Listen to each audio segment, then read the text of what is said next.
Ռուսաստանից և Ղազախստանից Ադրբեջանի տարածքով երկաթուղով տեղափոխված ցորենի խմբաքանակները խորհրդարանի ճեպազրույցների առանցքում էին։ Հարցին նախ պատասխանեց էկոնոմիկայի փոխնախարարը, թեման շարունակեց ազգային ժողովի փոխնախագահը։ Արձանագրեցին, այստեղ կարևորը ճանապարհների դիվերսիֆիկացումն է։ Ցորենը ցորեն չի։ Ի սկզբանե բոլորը ասում էին, որ հարգելի գործընկերներ, հացի խնդիր չկա։ Սոված չենք եղել, չենք լինի, բայց ճանապարհների դիվերսիֆիկացիան կարևոր բան է։ Ընդդիմությունը ասում էր, սա միակողմանի ապաշրջափակում է եւ Հայաստանի համար ոչինչ չի ապաշրջափակվելու։ Հայաստանը մնալու է շրջափակման մեջ։ Հայաստանը միակողմանի զիջումներ է արել։ Ադրբեջանի համար է միայն ապաշրջափակում լինելու։ Իսկ հիմա իրանք քննարկում են, թե ցորենը որ կարգի է։ Չեմ կարծում, որ ինչ որ անհատ ձեռներից պիտի ուզենա ներգրի ցորեն, որը իր նպատակին չի ծառայում։ Արդյոք ցորենի մատակարարումը շարունակական է լինելու, էկոնոմիկայի փոխնախարարն ասաց, կարծում է այո։ Անդրադարձ եղավ նաև Հայաստանի հասցեին Ադրբեջանի արտգործնախարարի մեղադրանքներին ու ընդդիմության քննադատությանը։ Սարգիս Խանդանյանի և Ռուբեն Ռուբինյանի խոսքով Հայաստանը պատերազմ չի հրահրել, պատերազմ չի սկսել ու բանակցությունները չի դադարեցրել։ Ադրբեջանի արտգործնախարարը Ռոբերտ Քոչյանը, Սերժ Սարգսյանը եւ Լևոն Տեր-Պետրոսյանը սխալ են ասում։ Ես համաձայն չեմ նրանց վկայակոչած փաստերի հետ, որովհետեւ այդ փաստերը ճիշտ չեն։ 2008 թվականից սկսած, երբ որ ընդունվեցին Մադրիդյան սկզբունքները, բոլոր առաջարկները նույն էության մեջ են եղել եւ Լևոն Տեր-Պետրոսյանը շատ լավ նկարագրել է ինչ է նշանակում Մադրիդյան սկզբունքները։ Նշանակում է Լեռնային Ղարաբաղի ինքնորոշում Ադրբեջանի կազմում, որովհետեւ երբ որ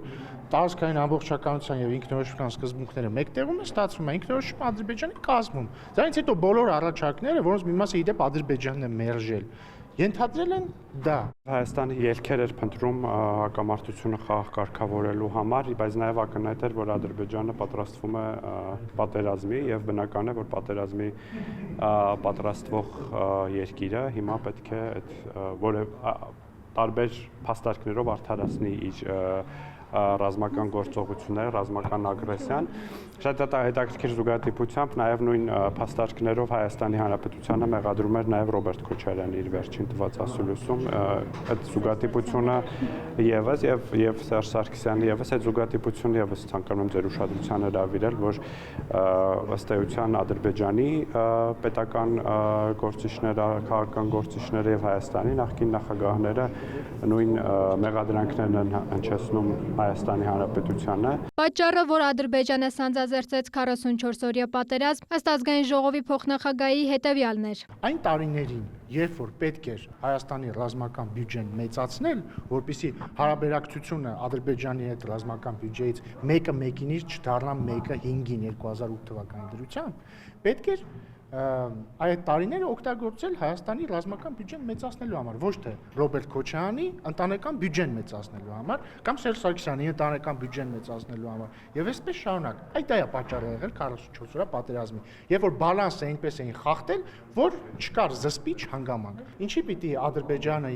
2000-ականներին պատերազմ սկսեր, եթե ինքը տեսնում էր, որ իր ռազմական բյուջեն ավելանում է եւ Ռոբերտ Քոչյանի ընտանեկան բյուջեն է ավելանում։ Հայաստանի ռազմական բյուջեն ճիշտ համեմատությամբ չի ավելանում։ Ինչ վերաբերում է Քոչարյանի պնդումներին, թե իր իշխանության տարիները եղել են խաղաղ, Ռուբինյանը հակադարձեց։ Դրանք եղել են պարտքով վերցրած խաղաղ տարիներ։ Ռոբերտ Քոչյանի իշխանության վերջին օրերը 10 զոհ Երևանի փողոցում, տանկեր Երևանի փողոցներում։ Դա է հանրային ամերաշխությունը։ Անդրադարձ եղավ նաև անկլավների վերադարձին։ Փոխանակման հարցես փուլում չի կարող լինել, որովհետև նախ պետք է անկլավները սահմանազատվեն, թե երբ կսահմանազատվեն, դա հայտնի չէ, որովհետև սահմանազատման գործընթացը դեռ պիտի շարունակվի, պետք է կնքվի Հայաստանի եւ Ադրբեջանի միջև սահմանազատման գործընթացի բոլոր արձանագրությունների հաստատումից հետո պետք է կնքվի պետական սահմանի մասին պայմանագիր Հայաստանի եւ այդ պայմանագիրը պետք է վավերացվի, պետք է տեղ ունենա սահմանագծման աշխատանքներ։ Հետո արդեն Հայաստանը եւ Ադրբեջանը կորոշեն, թե ինչպես են անկլավների թեմային անդրադառնում, եթե հանկարծ որևէ սցենարով որոշվի, որ պետք է Հայաստանը եւ Ադրբեջանը տարածքներով փոխանակվեն,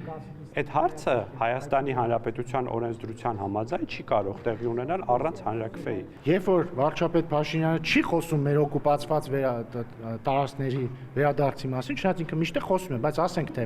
3 օր չի խոսում։ Ասում են, ահա, ինչու նա չի խոսում մեր օկուպացված տարածքների վերադարձի մասին։ Երբ որ ասում են մենք պետք է վերադարձնենք մեր օկուպացված տարածքները, այդ թվում Արցախը, ասում են, այսինչ է, ուրեմն զիջումների անեն։ Հիմա, ինչ վերաբերում է անկլավային հարցերին, դրանք պետք է որոշվեն սահմանազատման հանձնաժողովների աշխատանքի շրջանակներում։ Արտաքին հարաբերությունների մշտական հանձնաժողովի նախագահի խոսքով սահմանազատման հանձնաժողովի վերջին հանդիպումը եղել է սեպտեմբերին, որի բովանդակությունը թրիփն էր։ Ռուբինյանն էլ շեշտեց, սահմանազատման հանձնաժողովի աշխատանքը կանգնած չէ, պարզապես այդ մասով նորություն չկա։ Խաղաղության պայմանագրի տեքստը պատրաստ է, որի շուրջ այլևս բանակցություններ չեն լինելու, շարունակեց Խանդանյանը։ Մեր ակնկալիքն այն է, որ հնարավորինս շուտ ստորագրենք այն, բայց դուք գիտեք նաև այստեղ պետք չի բանանել Ադրբեջան նախապայման է ներկայացնում, ինչը Հայաստանի համար ընդունելի լեգիտիմ նախապայման չէ։ Իսկ նախապայմանը սահմանադրության փոփոխության հարցն է, հաստատեց նա։ Ես չէի ասի, որ փակուղային իրավիճակ է, որովհետև 1 տարի առաջ էլ ընդհանրապես տեքստի համաձայնություններ համարվում փակուղային, բայց ի վերջո մարտին մենք կարողացանք համաձայնեցնել տեքստը եւ արդեն օգոստոսին նախաստորագրել այն։ Պատգամավորն ընդգծում է, Հայաստանն իր տարածքից դուրս այլ հայրենիք չի փնտրում։ Ժողովրդավարության զարգացումն ու Հայաստանի քաղաքացիների բարօրությունը տեսնում է միայն իր տարածքներում։ Մերի Խաչատրյան, Հովհաննես Քյոսեյան, լուրեր։